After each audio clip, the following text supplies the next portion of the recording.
6 perbedaan roh manusia dengan roh Allah. Saya Pendeta Tan Honai dari Gereja Allah Gaifu.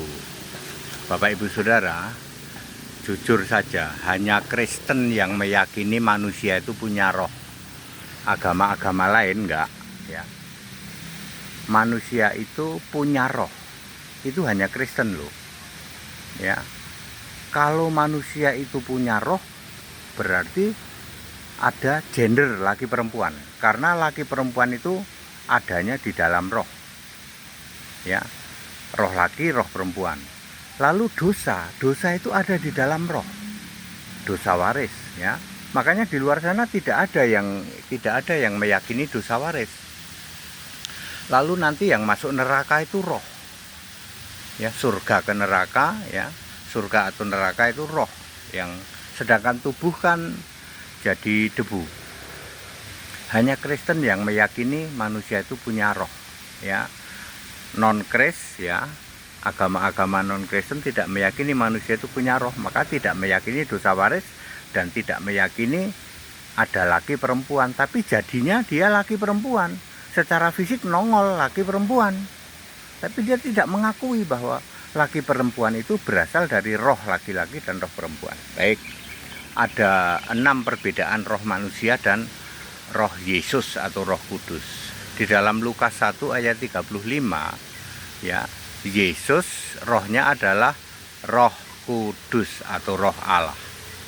Ya, kalau roh manusia bukan roh Allah, beda ya. Roh manusia itu R-nya huruf kecil, kalau roh kudus, roh Allah itu R huruf besar. Perbedaan nomor 1, bergender. Roh manusia itu punya gender laki-laki dan perempuan. Di dalam Kejadian 1 ayat 27 diciptakan menurut gambar Allah.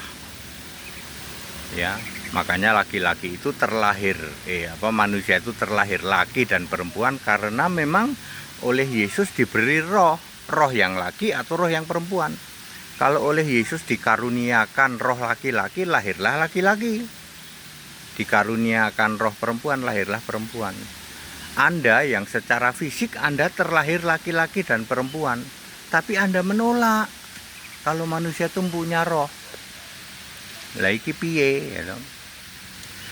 Pak, Yesus kan Roh Kudus tidak punya gender, betul. Kenapa Yesus terlahir laki-laki, Pak? Karena Yesus harus menjadi rupa Allah.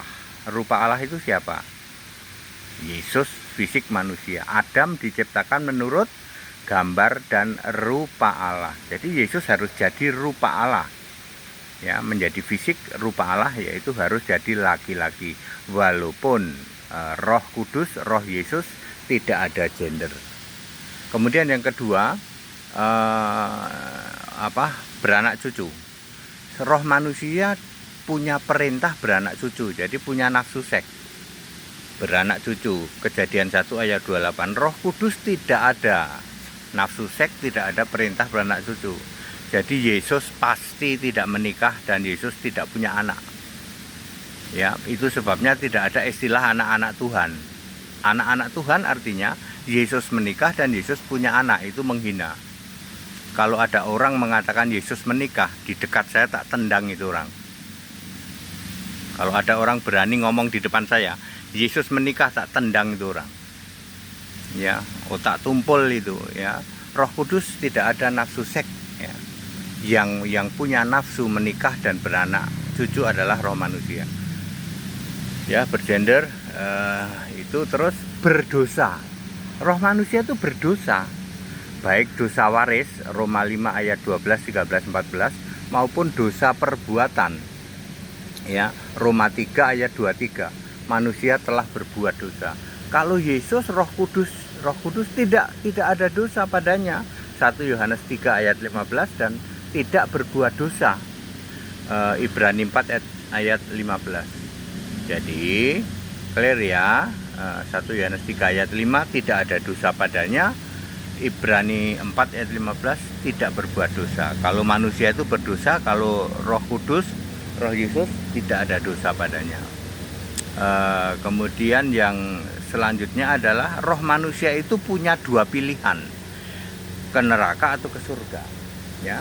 Ada yang ke neraka, ada yang ke surga, ya. Ada itu. Kalau Roh Kudus tidak, Roh Kudus ya pasti ke surga. Dia ada di surga sebagai Roh Allah, ya.